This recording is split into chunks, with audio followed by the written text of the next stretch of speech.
Hey, it's Juck. Julian Sand drops back. He fades to the left to avoid pressure. He's got JJ down the sideline. He lets it fly. Touchdown, Buckeyes! Let's get it. And I don't think he's going to throw the ball as much as he thinks he's going to throw the ball now that Chip Kelly's on board. And I'm happy about that. More quarterback. The truth is Ryan Day has made a change philosophically, but it's none of those. You all know who wins. LSU is the drunkest fan base in the country. And welcome in on a beautiful Tuesday morning. Thank you so much for joining me, guys. As always, I appreciate you so much. And we had ourselves another fantastic Monday. I believe it was the fourth Monday in a row that we've had a commitment. So Maxwell Roy is number 22 in the class of 25. How high are we going to go? We might have another 7 left, right? Maybe. I hope so. The more the merrier. I'm excited for it. I think that we need to be going for these, close to 30 classes almost every year now with the portal, and it makes it a heck of a lot more fun this time of year. But Maxwell Roy is a dude out of St. Joe's Prep, Isaiah West teammate. He is the 5th kid. He lives in New Jersey, like Isaiah West, like Deshaun Stewart, like Quincy Porter, like Des Jones. That's 5 kids that reside in New Jersey in the class of 2025. I'll have to count. I don't know. Do we have 5 Ohio kids? It's pretty close. So we're all Ohio and all New Jersey right now. But we love these New Jersey kids. They're always underrated, and it's like stealing. You know what I mean? You're going against teams that can't recruit like Michigan and such. And he did. It turns out Michigan was his backup school. So we thought for a while that the Buckeyes had cooled on him because of his ACL tear. This is a kid who tore his ACL, and it shows in his rankings from like on 3.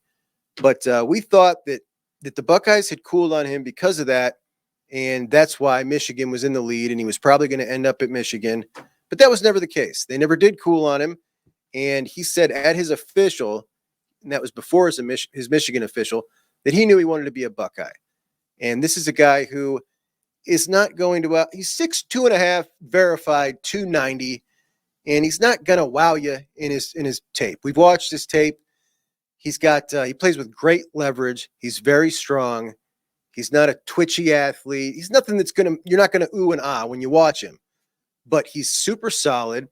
He's got a very high floor. This is a consistent, steady Eddie that's going to work his butt off and continue to get bigger and stronger. And he's got that wrestling background for a defensive lineman or an offensive lineman. It's critical. I wish G. Scott had a wrestling background. But this dude does, and he's not just an average wrestler. He's a really good wrestler. Here he is talking about his wrestling accolades. Just a minute ago, and it's, any coach, any defensive line coach is going to be really excited to hear about how great a wrestler you are, because wrestlers make fantastic defensive linemen. Most recently I hit 100 wins. I'm a 2-time league champion. I'm a district champion. I'm the first ever wrestler in my school's history to win both league and districts as a freshman. I'm on pace to beat the school record by a pretty large amount right now, and aiming to be the first wrestler in league history to have 100 pins. Now, one of his best friends in the world, Isaiah West. I talked to Isaiah and asked him for his breakdown on his buddy. He says, that's my guy. He's been one of my best friends since freshman year, one of the best wrestlers in Pennsylvania, which really translates to the game. He's quick off the line, strong, and smart. How great is Isaiah West, man? What kind of 18-year-old talks like that, which really translates to the game? I love these dudes, man. The guys that Ryan Day's crew recruit are great football players and great kids, and it's fantastic because we never have to worry about a thing and can pretty much always count on hard workers, as Maxwell Roy, while in high school, talked about how he was reaching out to Larry Johnson, asking for drills on this or how can I get better at that. That's not something you see from dudes that age usually.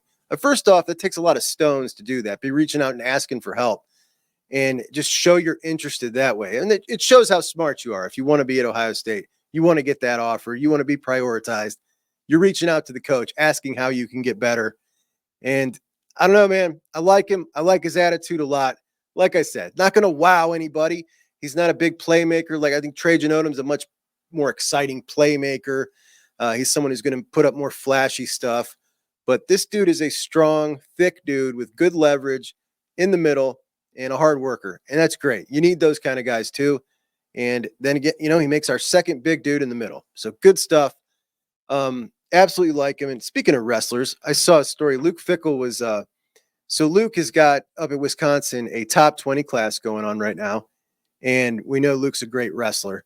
He was recruiting recently a guy who's a wrestler who's played like almost next to no football, but he's a big dude and he's a wrestler. Luke's going after him, but he's absolutely killing it. He's got, I think, 4 or 5 4-stars in his class, rare for Wisconsin, and maybe like 14 or 15 3-stars. So in year 2, he's doing great. I love to see him do good, and I really hope for his success. But Maxwell Roy, his 247 internal rating has him as a top 150 overall. So that's a higher rated 4-star, higher than the medium 4-star. And his composite gets dropped down a bit because On 3 is really out on him. Like they're really low on him. Not really low, like top 300-ish. But they drop him down on his composite. Anyway, I think a lot of that has to do with his torn ACL, which I'm not particularly worried about. If the Buckeyes aren't concerned, why should I be, right?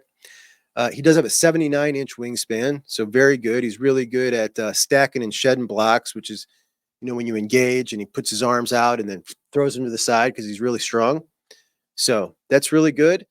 Kind of reminds you of a guy like a Cade McDonald, only maybe not so chubby, but just a real dominant inside guy, or a Ty Hamilton. So I like the dude. Anyway, I want to talk about Riley Pettijohn here. And James Laurinaitis. And Riley Pettijohn, obviously someone that is an impact player. If we're talking now, an exciting guy, a guy that, hot priority. He's a 5-star, 5-star in the 247 composite, number 31 player in the country, one of the top 3 or 4 linebackers in the country. And he's out of Texas. He kind of, the last 2 years has been nonstop on the Texas campus.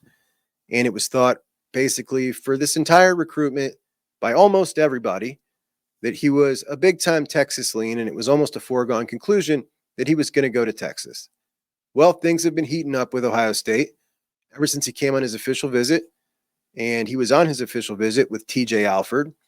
And, TJ Alford working him, James Laurinaitis working him, plus a fantastic visit. A dad who was an All-American football player at Syracuse, a defensive lineman. And then I think he played some, maybe some arena ball or some UFL ball, but a really smart guy who understands the process.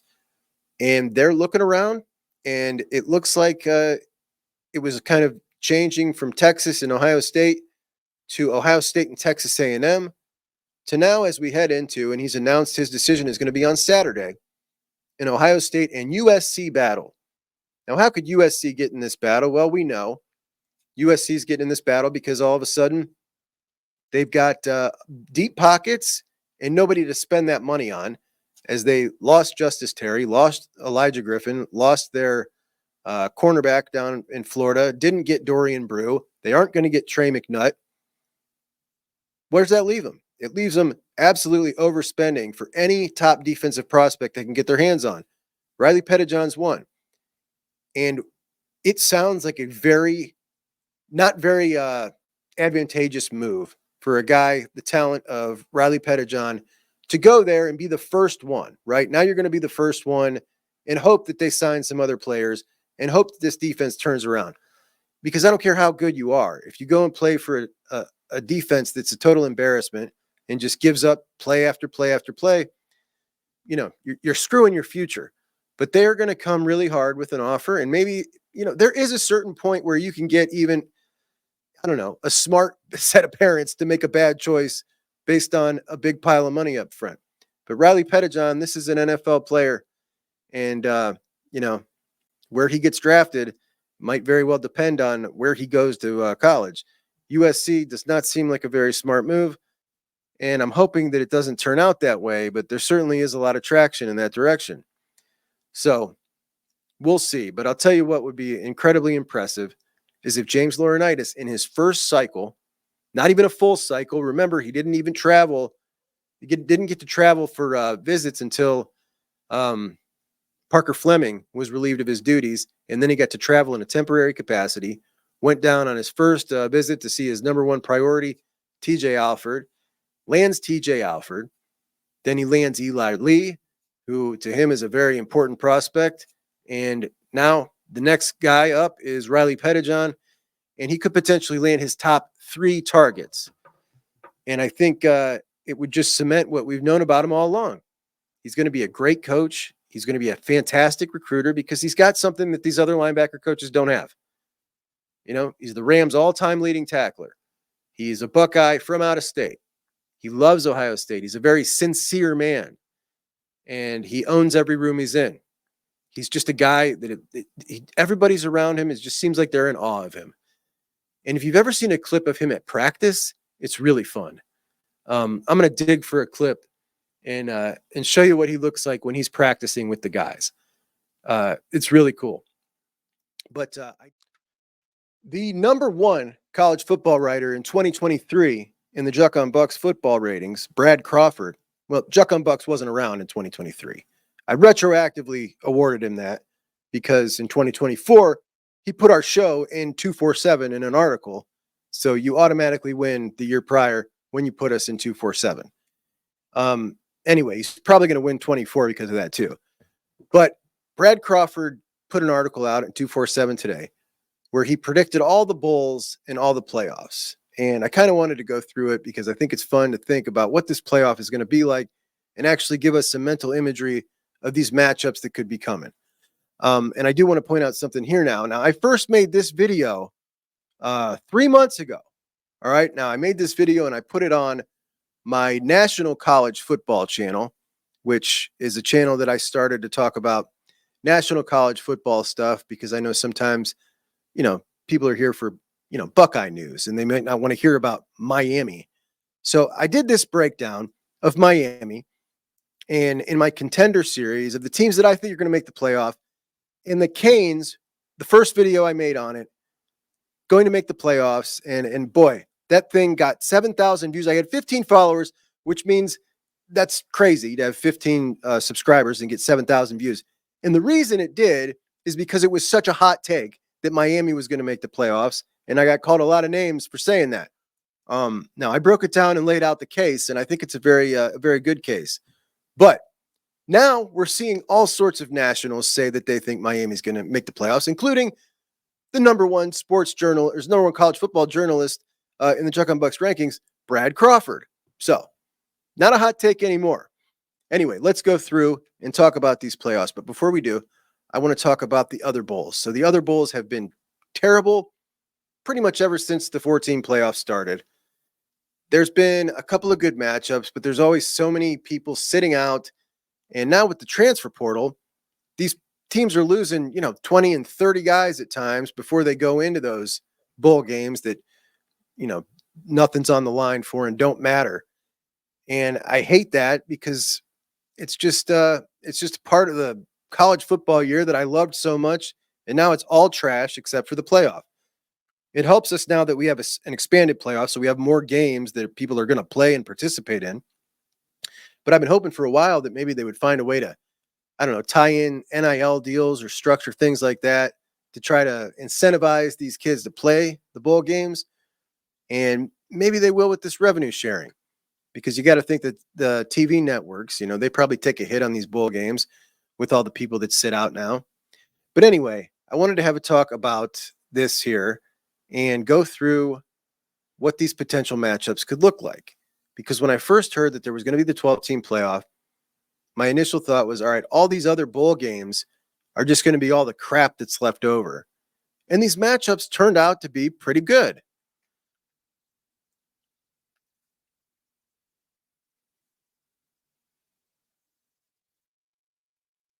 So the first bowl game, and this is the one that's going to be considered, now this is kind of funny, but this is the top bowl game outside of the college football playoff. The top bowl game is now the Citrus Bowl.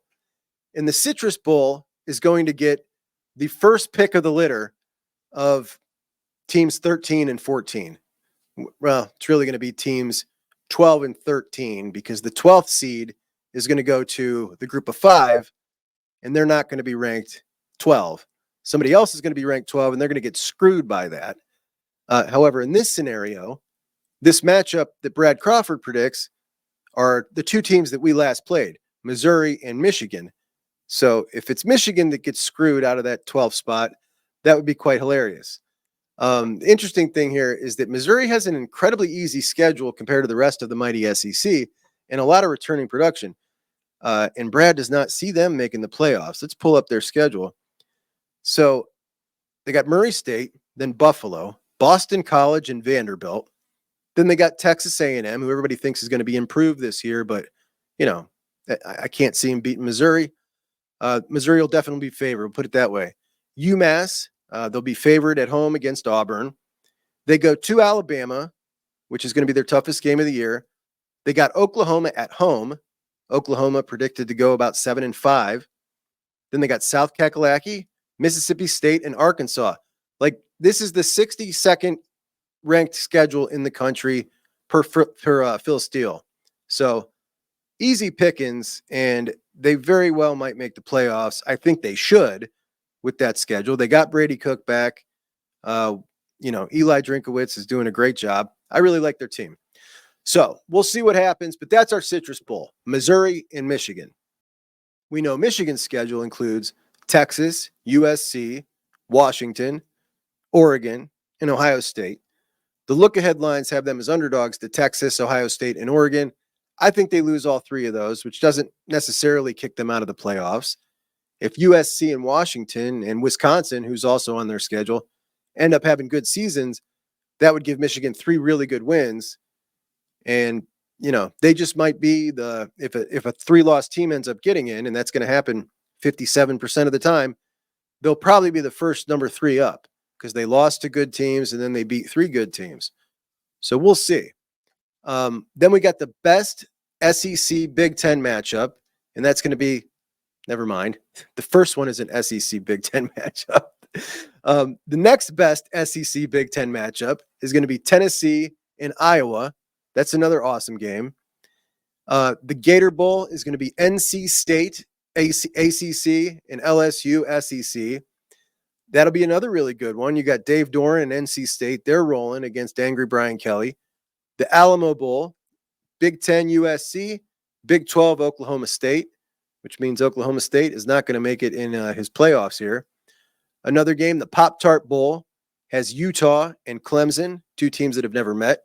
A lot of people think Utah is going to win the Big 12. Brad Crawford does not have them in, but that's another awesome game. Then we got the Texas Bowl, Kansas and Auburn in a Big 12 SEC matchup. We'll see what Hugh Freeze does this season, his second year at Auburn.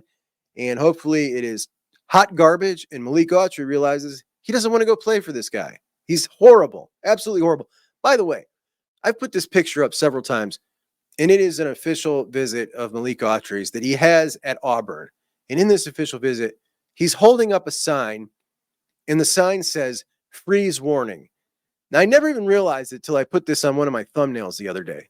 But they made these signs for these recruits on the official visits for them to hold up with the coach's name on, like Hugh Freeze, like freeze warning, like they're supposed to be all impressed about Hugh Freeze, mighty Hugh Freeze. I think that's embarrassing. The Music City Bowl, Oklahoma versus Washington, and that sounds weird, but another SEC Big Ten matchup, as Oklahoma and Washington are SEC and Big Ten teams now.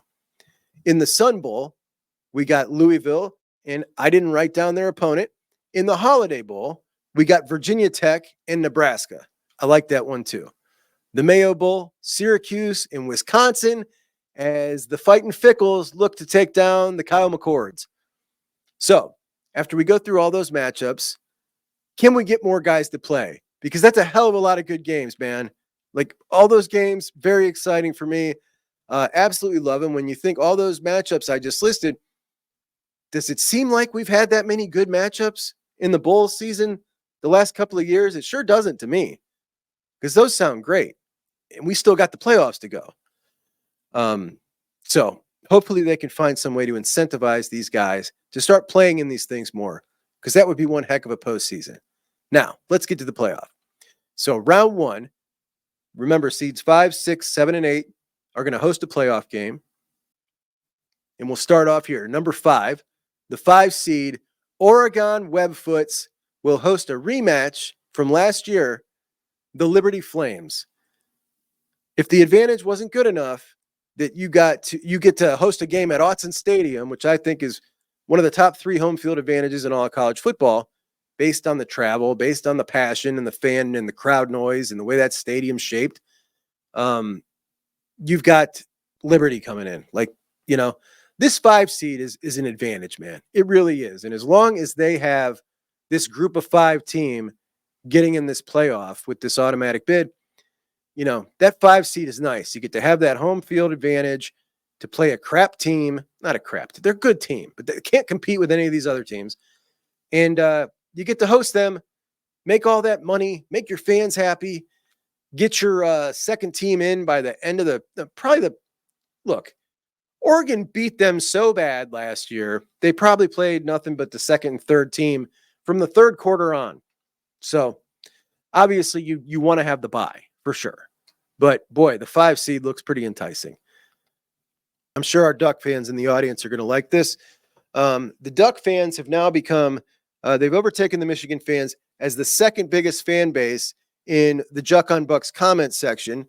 And, they're a pretty classy crew, much better than the other ones. We'll give them that at least. All right, the second home playoff game is going to be the Texas Longhorns taking on the Notre Dame Fighting Irish. And our guy Brad says Notre Dame has an annual yellow brick road to the playoffs with their schedule they face every year. Well, Brad, let's have a look-see at that schedule. Notre Dame. So they start off at Texas A&M, and we've talked about this game, and Texas A&M is only a 1-point underdog, which surprises me. I really thought that Notre Dame would have been favored by quite a bit more. Then they play Northern Illinois, then Purdue, then Miami, Ohio. So we're talking 2 MAC teams on the schedule.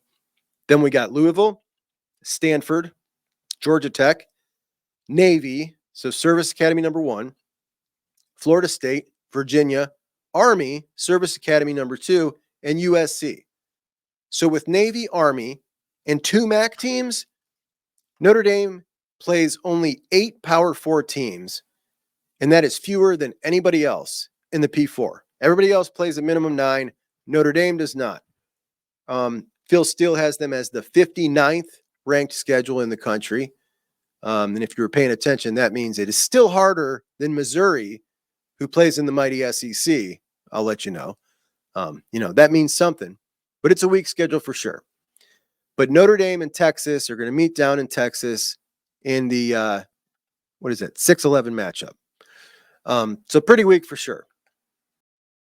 As for our Buckeyes, let's keep this in mind, and we're going to want to know this because people are going to attack our schedule all year about how easy it is.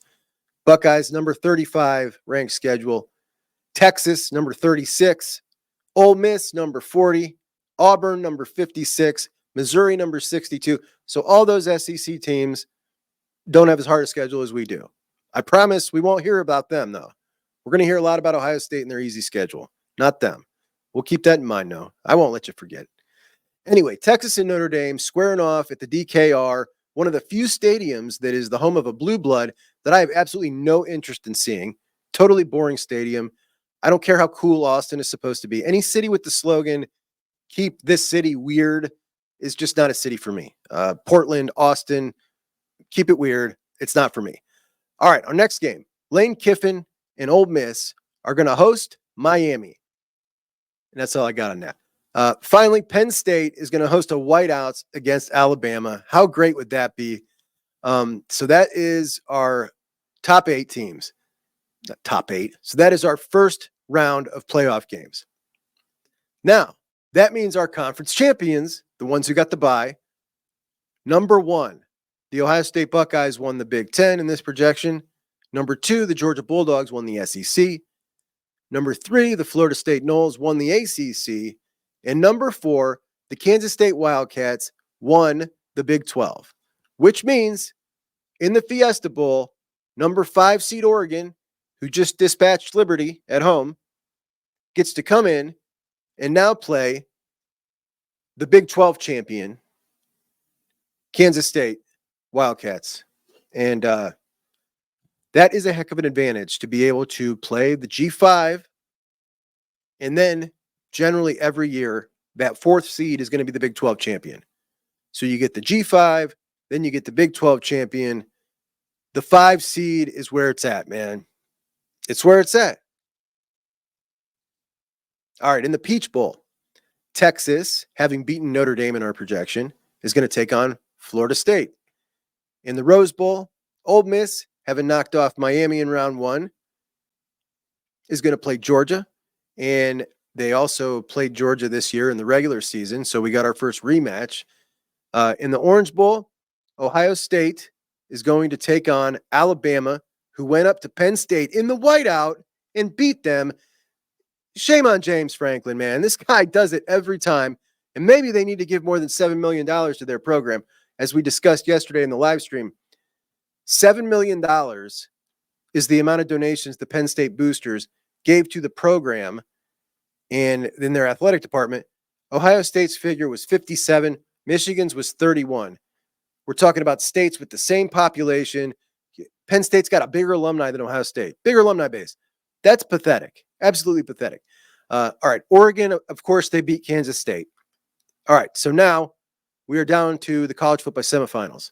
And into the Orange Bowl, already we've got the Buckeyes meeting up in Eugene earlier in the year. Then they rematched in the Big 12 championship, the Big 10 championship. And now they meet again. The Buckeyes and the Ducks in the Final Four to go to the championship game for their 3rd meeting, and the Buckeyes win. I'm sorry. Sorry, Ducks. Now, also, on the other side of the bracket, you've got Georgia and Texas. Georgia and Texas met in the regular season. Then they met in the SEC championship, and now they are meeting in the semifinal. And what we've got is the 4 teams we're starting the season off, 1 through 4, are the last 4 standing. 1, 2, 3, 4. Look, I put them out here for you guys just to, I mean, I've kind of had these 4 here for a while because these are the top 4 teams. But, you know, it's apropos to today's topic. Now, I don't know how you guys feel about this, but you got this kind of this budding Oregon rivalry starting kind of with Ohio State. And I'm sure there's a lot of my Buckeye brethren who are going to say to me, it's not a rivalry. And I get it. Nobody's on our level. We're the best. But you know what I'm saying? Like, listen, like, so there's a whole lot of Buckeyes that get really irritated when people call Penn State a rival.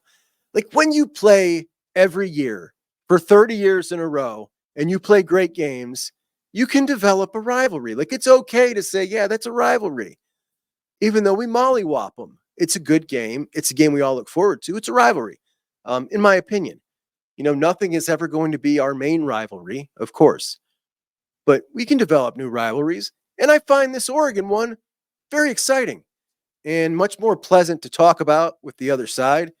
And I kind of dig it. What I don't dig is that some of you guys aren't irritated that they have taken 2 5-stars out of our state. But my point is, how exciting is it to kick off a rivalry, their first year in the conference, with 3 games? We'll talk about accelerating the process. The offseason would be crazy if we got to talk about 3 games that we played. And we don't know in this scenario, did the Buckeyes win in Eugene? We don't know that. We know the Buckeyes won the Big 10 championship. We know they won in the semifinal. And we do not know if they won in Eugene. But the same thing goes for Georgia, Texas. Texas comes into the league. Georgia and Texas go at it 3 times in the season. So in this projection, we've got Georgia and Ohio State meeting in the championship game. And I think, obviously, this is as chalky as it gets, right? You got the first 4, 1 through 4, entering the season, meeting as the final 4 in the playoffs, and number 1 and number 2, Georgia and Ohio State, meeting in the championship game. So we could have just probably made this whole projection off of the rankings, but you know, just to go through it and kind of see these games we're looking at, kind of play it out. This is going to be so much fun, man. This is going to be so much fun. All right, let's go through some tidbits and comments and get out of here. A little abbreviated show tonight as I am on the clock from the misses this evening. All right, Eric from Kokomo says Oregon will be our nemesis for years to come. Meat Chicken will fall to 5th or 6th in the Big Ten for the next few years. That would be awesome. Florida Gators. Obviously, I'm not an Ohio State or Michigan fan, but Ohio State has dominated Michigan since Tressel became the head coach. And since Michigan's Spygate come out, now we see why Michigan has beaten Ohio State 3 straight years. But something is telling me this year, Ohio State gets the win. Think about it. OSU is stacked with talent, and Michigan lost a lot of theirs to the draft, including a head coach of the NFL. You know what? I'll get you Go Gators for that. There's a Gator fan with some sense. Thank you. Welcome anytime, buddy. Deech 7861. Every time we miss out on a prospect, there's an excuse. Why can't it ever be the other school was just better, a better fit? Ryan Day rubs in-state guys the wrong way for whatever reason. I feel he downplays and slow plays in-state talent. Well, Deech, every time we miss out on a prospect, there's an excuse. I agree with you. There's a whole lot of excuses that come from inside the program when we miss on a prospect. You know, we hear a lot of they kind of put out the word, the people who put out the word, that they maybe cooled on him. We've heard that a lot of times, when there are some times we know for a fact they never cooled on him. The player cooled on them. And, you know, a lot of it's PR. I think you're probably referring to fans. And I mean, that's what we are, man. We're fans, right? Like, it doesn't feel good to lose, so you have to point the finger as to why. It's just what happens.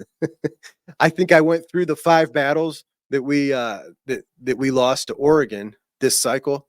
5 players that we were in on that they ended up signing, and I had an excuse for 4 of the 5.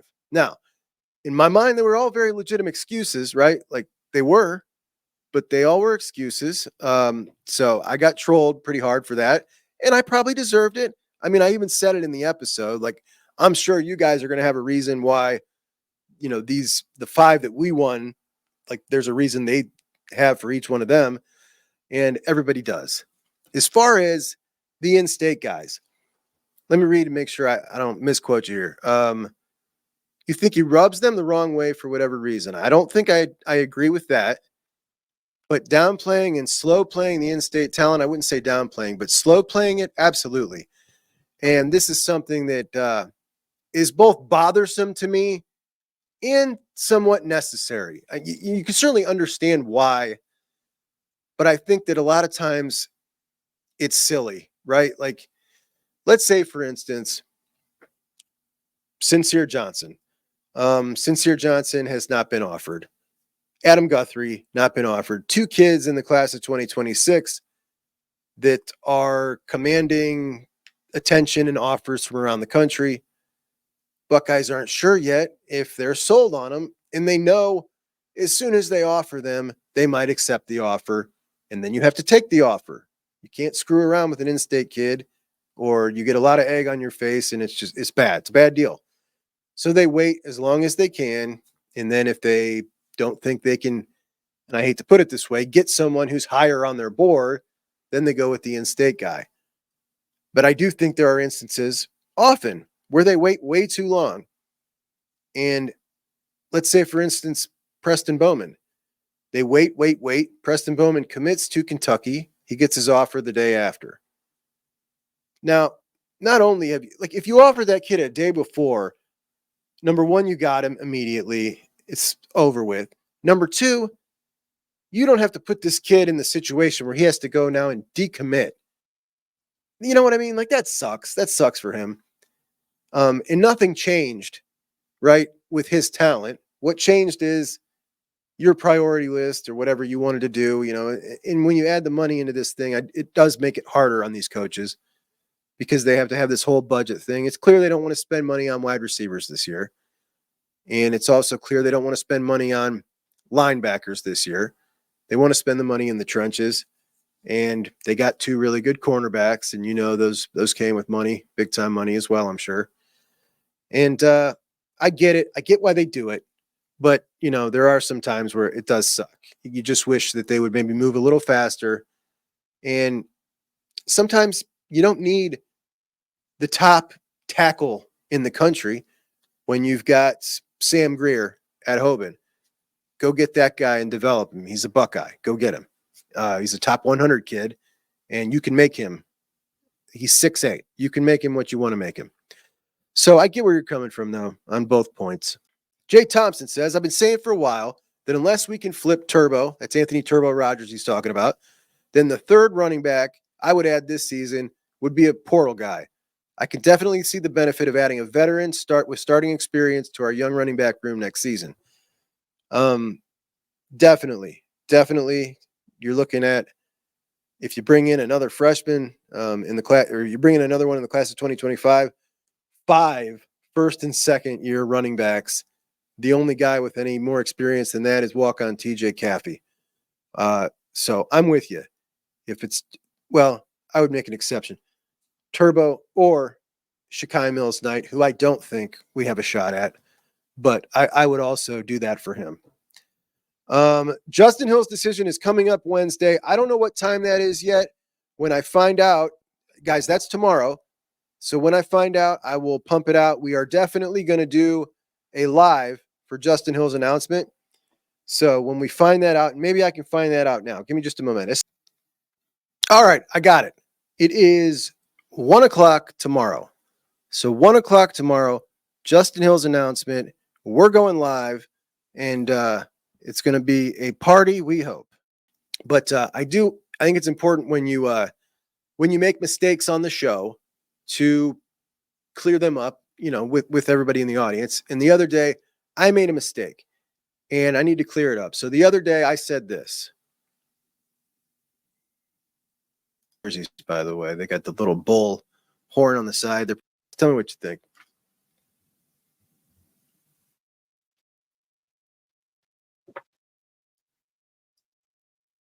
CJ Stroud has spawned all kinds of Texans fans. Now, this is at the party today. This is Carm, Rocco, and Leo, 2 of my sons and a nephew, all rocking their CJ Stroud Texans jerseys. These are the new jerseys, by the way. They got the little bull horn on the side. They're pretty slick. Oddly, my oldest son, my middle son, has been a Texans fan for like 5 years, but now everybody's on board. CJ Stroud, Texans fans all around. I failed as a father. None of them are Browns fans. But honestly, I don't know, man. Who could blame them? Who could blame them? I wish I wasn't born into it sometimes. All right. So after I aired that, I got a phone call, and I was properly put in my place by a certain young man, and he would like to clarify something with the Juck on Bucks audience. Oh, I am Juck's nephew. I sound like an NPC. Hello, I am Juck's nephew from the previous video. And this is my old CJ Stroud jersey. But I just want to clarify that I am not a Texans fan. I'm just a Browns fan who left CJ's because he went to Ohio State. Okay, so Leo wanted to make sure that you guys did not think that he was some jump on the bandwagon Texans fan like his cousins. He wanted to let you know he is, in fact, a loyal Browns fan, and he was very bothered that his uncle aired that and said that about him. Leo, I'm sorry. I love you. My mistake. I never doubted you for a second. Jeremiah Smith gave his tattoo artist a signed jersey.